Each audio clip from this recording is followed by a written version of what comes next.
Hello, everyone. My name is Lisa Netzer, and I'm here to talk to you today about some of the changes that were made in the 2023 Minnesota legislative session. I'm here today with Tracey Gutzmer, and we are talking in this segment about pregnancy accommodations, parental leave, and lactation breaks for employees. All of these come from some changes in how big of an employer you have to be in order to be part of the restrictions that are new to smaller offices, and we want to help you understand what your obligations are and make sure you're meeting what your employees need.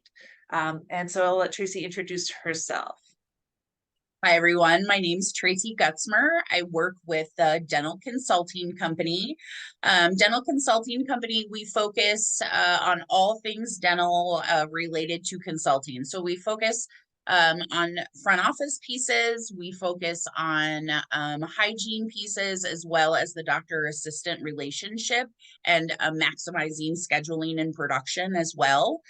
Specifically, I work with front office teams. I also work with doctors and credentialing, and I do a lot with insurances and trying to maximize the insurances that you have in your office as related to reimbursements, things along that line. So I won't be talking very much in this one, but obviously if you do have any questions at the end, please reach out. You have both Lisa and my contact information, and we're happy to help.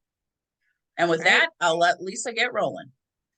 All right. Yeah, my name is Lisa Netzer. I'm an attorney with True North Practice Transitions. We're a law firm devoted to working with dentists. We help doctors buy and sell their practices. We write a lot of contracts, and I do employment law and have a background in employment law for the last 15 years. So we're excited to look at these changes that have happened over the legislative session that didn't get a lot of attention, in part because these are changes that already existed for larger businesses.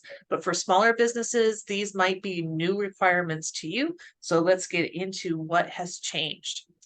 Back in 2014, Minnesota passed a law called the Women's Economic Security Act.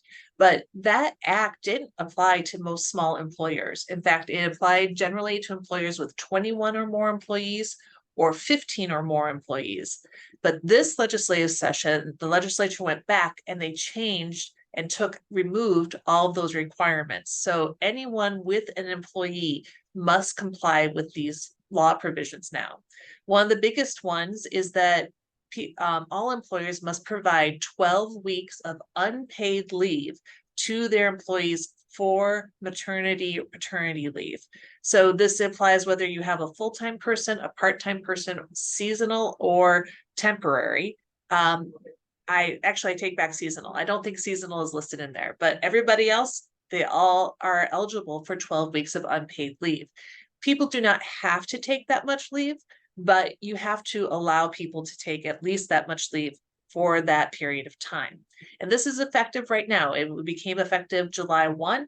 And so a lot of small employers need to update employee handbooks that maybe had a 6-week unpaid leave process or something like that. We need to make sure everyone's up to 12 weeks. Another big change in that law was about how to accommodate pregnant employees and also about employees who need to take breaks for expressing breast milk. So the main thing about the breaks are that number one, you have to provide a clean private location with at least one electrical outlet for someone to express breast milk. And also the time when they take the break is also up to the employee. I know for some people, this has been a point of contention sometimes with employees. I would encourage you to keep talking with an employee about when it's best to take breaks and when it works with the schedule and how it works or might affect other people in the office. You can have those conversations. Having those conversations is not against the law. And if someone's taking a really long break when they're maybe first back to work after a maternity leave, make sure you keep talking with them as things might get better, things might get a little faster, people start figuring stuff out.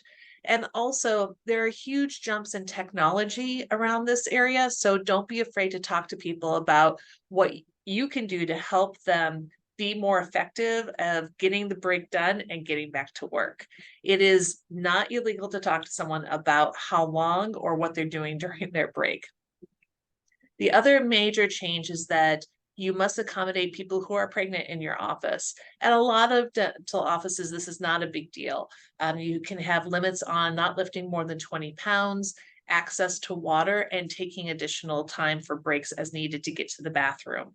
Those are all things that everyone should be doing no matter what size office you have. So these changes need to be reflected in your employee handbook, and you need to make sure that you are getting that done. It should be in there already. Again, this part of the law was also effective on July 1. It's important to make sure you are doing that right. And finally, this isn't something to do with pregnancy or anything like that, but I do want to make you aware of one other change to a Minnesota law that is a big one, and that is about pay equity.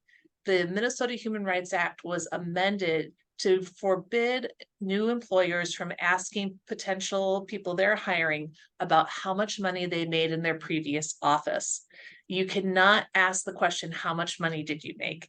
If the information comes out because the potential employee tells you that, that's fine. It was a freebie, you get to have that information. And you can also ask that employee how much they expect to make at your office. But if you cannot inquire about that information, to do so violates the Minnesota Human Rights Act.